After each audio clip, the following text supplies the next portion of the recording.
and they asked if Susan and I would like to host. Sorry, I'm Shelley Haber, this is Susan Melvin.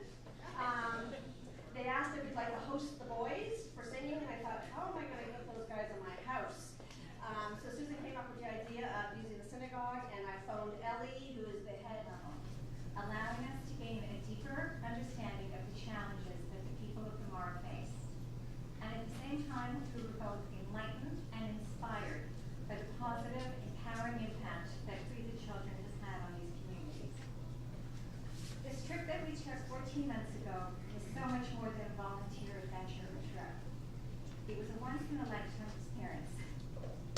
It was the beginning of a journey. It is an honor for both Shelley and I to be able to host the Kenyan Boys Choir here at Congregation Havamade this evening.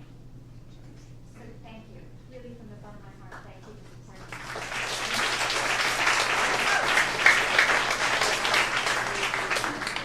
Now, I have the pleasure of introducing you to Kathy Karn.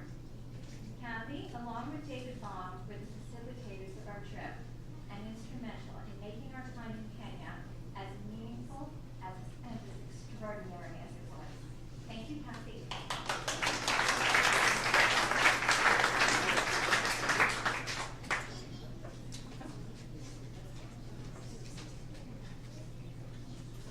Thank you, Shelley and Susan, and I'm just overwhelmed to see the turnout here and the support. It feels a little bit like the energy that these two women brought to our group in Kenya. I get it. I understand the kind of impact that they have. And I also understand, in terms of them coming home from this experience, often what we see with our participants is they are motivated to do something new and something different. People often ask, why go to Kenya? I think many of us would have Kenya or Africa on their bucket list. I know for me, it felt like finally, after many years, I won't say how many decades, I was going to step through that TV screen, through the National Geographic picture or the Walt Disney screen, and step into Africa, where those animals were and where the beautiful people were. And that's one of the reasons why people come. They come for adventure, and they also come because they don't want to just be a tourist. There's often this sense of service. Many people are familiar with Free the Children, and we, and so they're motivated and inspired by this model, which is a sustainable and collaborative model. And some people come just because they want an adventure and they want to be able to travel halfway around the world.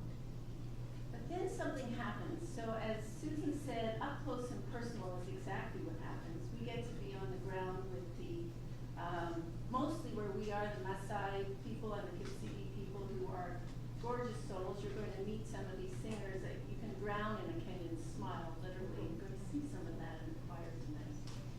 And there's something that happens that seems to really do a paradigm shift for folks. I'm just home 3 weeks from our latest trip, and we had a conference call a few days ago with our trip members from this year. And I said, David and I said to them, so what are you noticing?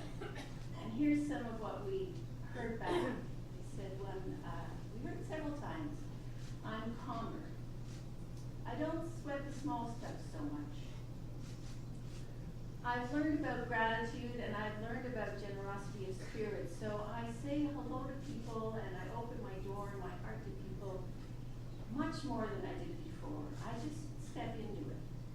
And this is the experience of carrying home, the experience of what it is to be with the Kenyans, particularly the people of the Maasai Mara area where we go, and the staff who are working with Free the Children and me to be over there. It's a little bit of a love fest, I have to confess. That's part of what happens.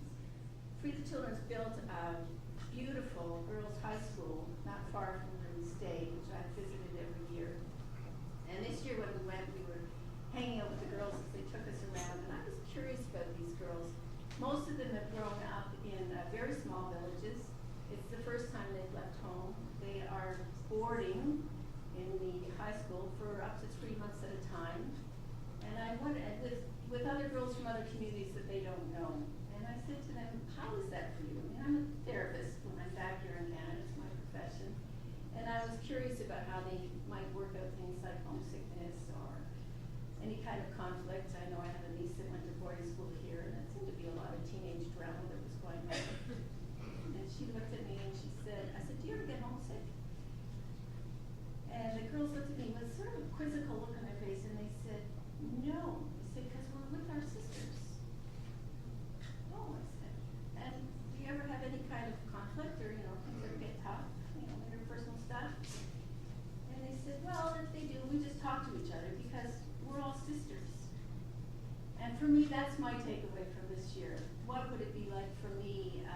part of my intentional way of coming home from Kenya this year, to recognize that the people that I interact with, no matter where I am, literally on the globe, that we're all brothers and sisters.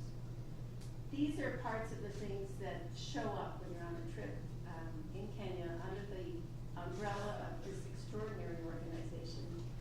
And I hope that if there's anyone here who would like to join us next year, we've just finalized our dates. We're going next October. And before we do that in February, Shelley and Susan and David and I and about 8 other folks are already lined up to go to our first inaugural trip to India, where Fruit Children has started their program. So it's just a pleasure to be here tonight. I'm here to answer any questions, and I'm just delighted and honored to be connected with this amazing organization.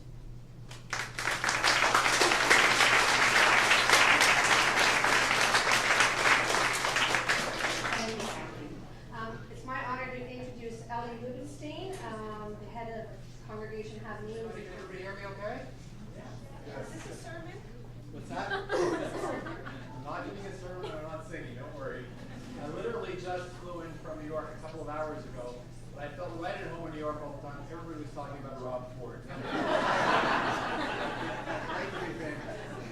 Anyways, I want to thank again Shelley Haber and Susan Melvin for their incredible job.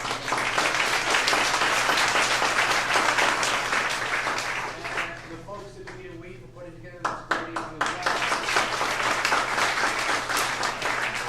And of course, the choirs we're going to hear in a moment, the Keen Voice Choir and the Youth Choir. So I just want to tell you a short story before the choir comes on stage. The story I've told you before, but it's such a beautiful story, it's worth retelling. During the Holocaust, in a town called Rokitno, the chief rabbi of the town was hiding in the forest with his son. And the local monastery, the priest there knew that the rabbi was hiding in the forest. And so every day when they would go by, they would sing hymns in Polish, which Germans of course didn't speak, and the hymns were saying to the rabbi, please come, we'll rescue you, we'll save you. The rabbi wasn't sure, because during the war, a neighbor could save you, a neighbor could betray you, and he didn't know if this was the right thing to do or not, if this was the safe thing to do. Then unfortunately his son dies, and the rabbi was so despondent, he could care less.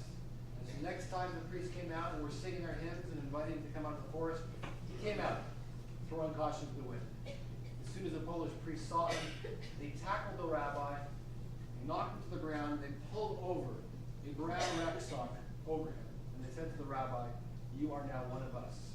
You're a man of God, we're going to save your life. And that's how the rabbi Rokitno's life was saved during the Holocaust. And I thought that story was always such a beautiful story because I think of the music, and I'm sure the music is beautiful, but there is nothing more beautiful than music that unites people, that brings people together. And here this evening, that's the kind of music we're going to hear. Music of harmony, of sisterhood, brotherhood, of love, of kindness and compassion. Music that's going to bring the world together, make the world a better place. So a big hand